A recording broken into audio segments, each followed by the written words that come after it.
Bienvenue chez Covia. Sur ce site, nous prenons très au sérieux la sécurité et la santé de tous nos employés, sous-traitants et visiteurs.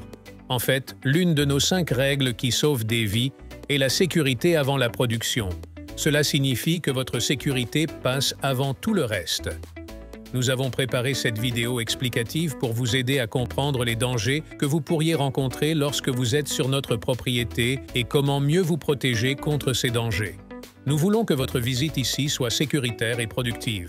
Ces règles et procédures ont été établies pour garantir que chacun et chacune comprennent leurs responsabilités en matière de sécurité et de santé. Toutes les lois locales et fédérales applicables régissant la sécurité et la santé doivent être respectées. Le non-respect de l'une de ces règles pourra entraîner votre expulsion de la propriété et la perte du privilège d'accès à nos sites. La formation est valable 1 an, sauf s'il y a changement des conditions de fonctionnement nécessitant une mise à jour de la formation. Si vous avez des questions pendant cette vidéo ou pendant votre visite ici, n'hésitez pas à en parler avec votre chef de chantier qui se fera un plaisir de répondre à vos questions. Votre participation à ce processus est essentielle au succès continu de notre programme de sécurité et de santé. Équipement de protection individuelle. Évaluer les risques à tout moment est une autre des 5 règles vitales de Covia. C'est pourquoi l'équipement de protection individuelle, notamment des chaussures de sécurité, un casque avec des surfaces réfléchissantes à 360 degrés, des lunettes de sécurité, des gants de protection et des vêtements haute visibilité doivent être portés en tout temps, à l'exception des environnements contrôlés tels que les bureaux, les salles de contrôle, les cantines et les cabines des véhicules. Les vêtements amples, les accessoires et les cheveux doivent être convenablement contrôlés ou cachés pour éviter tout emmêlement avec les appareils ou les machines. Les bagues présentant un risque de blessure par écrasement ou par dégantage ne doivent pas être portées. Une protection auditive est requise dans les zones désignées et affichées ou en fonction de la tâche effectuée. Vérifiez auprès de votre chef de chantier pour déterminer si une protection auditive sera nécessaire. Selon le travail que vous effectuerez et l'emplacement sur le site, d'autres équipements de protection individuelle peuvent être nécessaires. Il est suggéré de discuter de ces exigences avec votre chef de chantier. Une protection anti-chute doit être utilisée à tout moment lorsqu'il existe un risque de chute. Celle-ci doit utiliser un harnais complet. Tous les harnais doivent être approuvés par ANC ou équivalent. L'utilisation des ceintures de sécurité est strictement interdite. Si vous effectuez des travaux en hauteur, veuillez en discuter avec votre chef de chantier car des règles supplémentaires s'appliqueront concernant les barricades, les restrictions relatives aux échelles et les considérations de sauvetage. Utilisez toujours 3 points de contact lorsque vous montez sur des échelles ou lorsque vous montez et descendez d'équipements mobiles. Des vêtements de protection et des visières doivent être utilisés lors du soudage, du découpage, du meulage ou du travail, avec du métal en fusion ou d'autres environnements chauds. Restez à l'écart de tous les lacs, étangs, fossés et résidus. Si vous travaillez à proximité de l'une de ces zones ou lorsqu'il y a un risque de chute à l'eau, le port d'un gilet de sauvetage est obligatoire. Tous les gilets de sauvetage doivent être approuvés par la garde côtière américaine ou l'équivalent et conçus pour maintenir le visage d'une personne inconsciente hors de l'eau. L'utilisation de respirateurs peut être requise dans certaines zones. Votre chef de chantier vous informera et vous donnera des instructions sur toute utilisation du respirateur. Afin d'utiliser efficacement un respirateur, tous les utilisateurs doivent être rasés de près et subir un test d'ajustement du respirateur. Règles et procédures de sécurité. Il est interdit de fumer sur les propriétés de Covia. Les bagarres amicales, les bousculades et les farces sont interdites. Les armes à feu et autres armes sont interdites sur les sites et propriétés de Covia. L'alcool et les drogues sont interdits sur les propriétés de Covia et tout travailleur soupçonné d'être sous l'influence de celle-ci sera expulsé du chantier. Aucune autorisation ne sera accordée à toute personne ayant une odeur d'alcool dans son haleine. Procédure de sécurité sur le site. Ne vous promenez pas autour de la propriété. Rendez-vous directement dans la zone que vous êtes autorisé à visiter et restez-y jusqu'à ce que votre travail soit terminé. Si vous avez besoin d'accéder à une autre zone, veuillez d'abord vérifier auprès de votre chef de chantier. Lorsque vous fournissez un service sur une propriété de Covia, maintenez et laissez votre zone de travail en bon état. Un bon entretien ménager est essentiel à la sécurité. Vérifiez auprès de votre chef de chantier si vous comptez effectuer des travaux dans des espaces confinés, autour de stock, travailler en hauteur, effectuer des travaux électriques sous tension ou effectuer du soudage, du découpage ou d'autres travaux à chaud. Des politiques et procédures supplémentaires, y compris les permis de travail, s'appliqueront. Isolation énergétique, cadenasser, étiqueter, tester une autre de nos 5 règles qui sauvent des vies. Et cela commence par l'isolation énergétique. Aucun équipement ne peut être utilisé à moins que toutes les sources d'énergie n'aient été efficacement isolées, verrouillées et étiquetées selon le plan COVIA d'isolement. Pour déterminer si un équipement est correctement isolé, toutes les sources d'énergie doivent être prises en compte, y compris l'énergie cinétique, l'énergie potentielle, la pression, l'énergie électrique, l'énergie thermique ou les produits chimiques. Les procédures de cadenassage doivent être strictement respectées. Si vous effectuez des travaux électriques sur le site, veuillez en discuter avec votre chef de chantier car des exigences supplémentaires s'appliqueront, notamment des restrictions sur les travaux sous tension et la protection contre les arcs électriques. Le dynamitage est votre sécurité. Des activités de dynamitage fréquentes ont lieu dans la zone de la carrière de la mine. Cette zone est strictement interdite.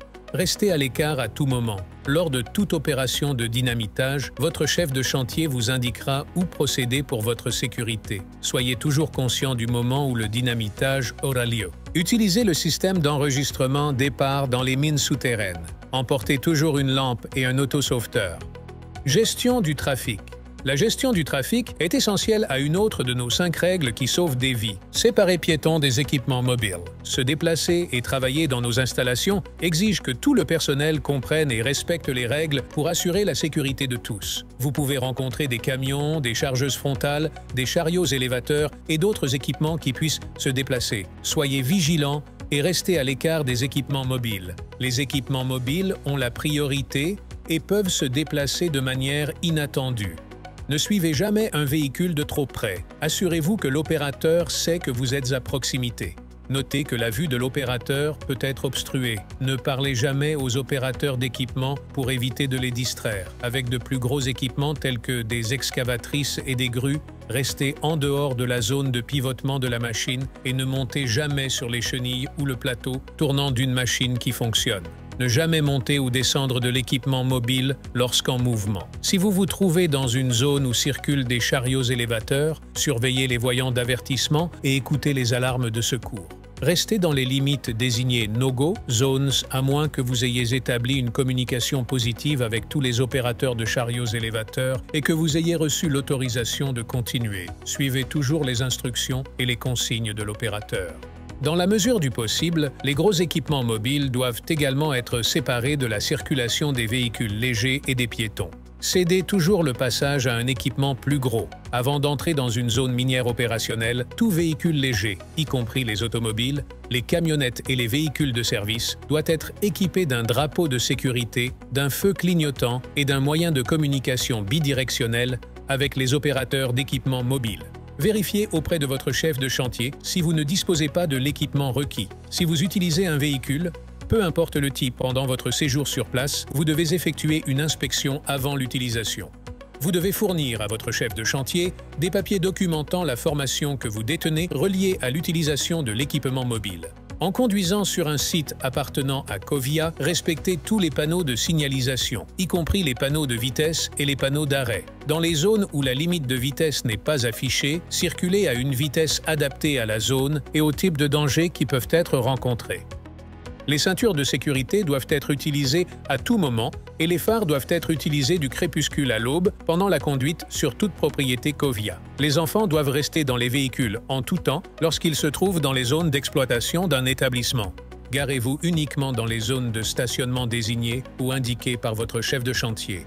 Si vous devez utiliser votre véhicule au-delà de la zone de stationnement du bureau principal, vous devez serrer votre frein de stationnement et caler vos roues lorsque vous êtes garé. Votre représentant de site peut fournir des cales de roues si nécessaire. Klaxonnez toujours avant de quitter une position de stationnement. Il est interdit d'utiliser des appareils électroniques portables tels que des téléphones portables lors de la conduite d'un véhicule sur une propriété COVIA, à moins qu'il ne soit utilisé en mode main libre. Si l'appareil ne peut pas être utilisé en main libre, le véhicule doit être arrêté pour pouvoir utiliser l'appareil.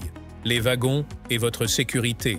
Surveillez les wagons en mouvement lorsque vous êtes sur place. Les wagons peuvent être déplacés soudainement et rapidement. Regardez et écoutez les signaux d'avertissement des locomotives et des véhicules sur chenilles. Ne montez ou descendez jamais de wagons en mouvement et ne traversez les voies ferrées qu'à au moins 25 pieds devant ou derrière les wagons ou les locomotives arrêtées. Ne traversez jamais sous, au-dessus ou entre les wagons. Si vous envisagez d'effectuer tout type de travail ou de service à proximité d'une voie ferrée ou d'un équipement, discutez-en avec votre chef de chantier car des procédures supplémentaires peuvent s'appliquer. Identification et contournement des dangers. Lorsque vous vous promenez dans l'établissement, utilisez toujours les allées et les portes désignées. Soyez prudent en entrant dans un bâtiment pour vérifier s'il y a danger. Arrêtez-vous, observez, puis continuez lorsque vous pouvez le faire en toute sécurité. Surveillez les risques de glissade, de trébuchement et de chute et soyez prudent lorsque vous passez d'un type de surface à un autre. Par mauvais temps, surveillez les risques de glissade dus à des sols mouillés, verglacés et enneigés.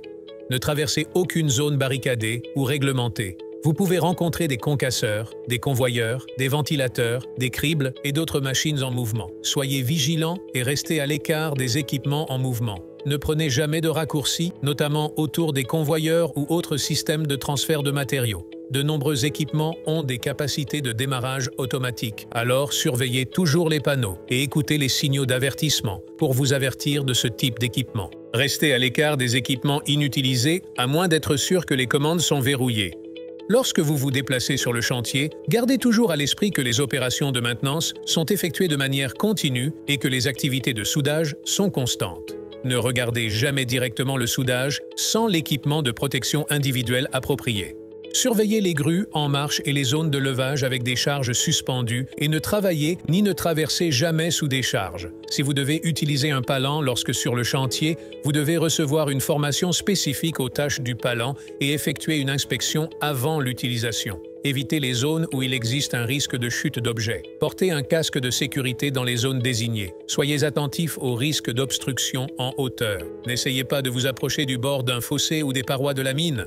N'essayez pas de travailler avec de l'équipement installé sur un sol non sécuritaire ou près d'une paroi. L'équipement doit être déplacé vers un endroit sécurisé. N'utilisez aucun dispositif produisant des flammes ou des étincelles à proximité des zones de stockage d'essence, de carburant, de lubrifiant, de gaz comprimé, d'explosifs ou d'autres substances inflammables ou combustibles. Évitez tout contact avec toutes les sources de transmission, de distribution et de contrôle électrique. Soyez conscient des produits chimiques dangereux sur le lieu de travail et familiarisez-vous avec les fiches de données de sécurité de tous les produits sur site avec lesquels vous pourriez entrer en contact. Demandez à votre chef de chantier les emplacements des fiches de données de sécurité. Si vous apportez un produit chimique dangereux sur place, informez le chef de votre site du produit chimique, de la quantité et fournissez une fiche de données de sécurité. Procédure d'urgence et d'évacuation. Lorsque vous entrez dans une zone, il est bon de se familiariser avec l'emplacement des équipements d'urgence, y compris les extincteurs et sorties de secours. Des fournitures de premiers secours sont situées dans toute la propriété. Les numéros de téléphone d'urgence sont affichés sur tous les téléphones. En cas d'urgence, il est essentiel que vous compreniez vos responsabilités et les mesures que vous devez prendre pour assurer votre sécurité.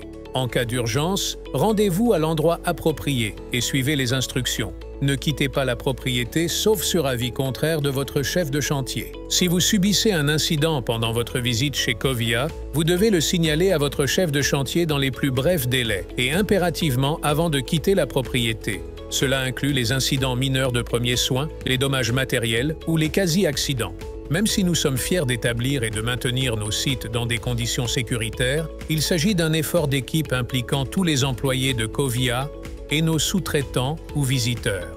Si vous remarquez une situation dangereuse pendant votre visite sur place, veuillez en informer immédiatement un employé de Covia. Détecter, arrêter, signaler est une autre de nos 5 règles qui sauvent des vies. En travaillant ensemble, nous pouvons tous contribuer à un lieu de travail sécuritaire et productif. Profitez de votre visite d'aujourd'hui et n'hésitez pas à discuter de toute préoccupation avec le chef de votre chantier ou tout autre employé de Covia. En travaillant ensemble, nous pouvons faire une différence en matière de sécurité et de santé pour tout le personnel présent sur notre site. Passez une bonne journée en toute sécurité.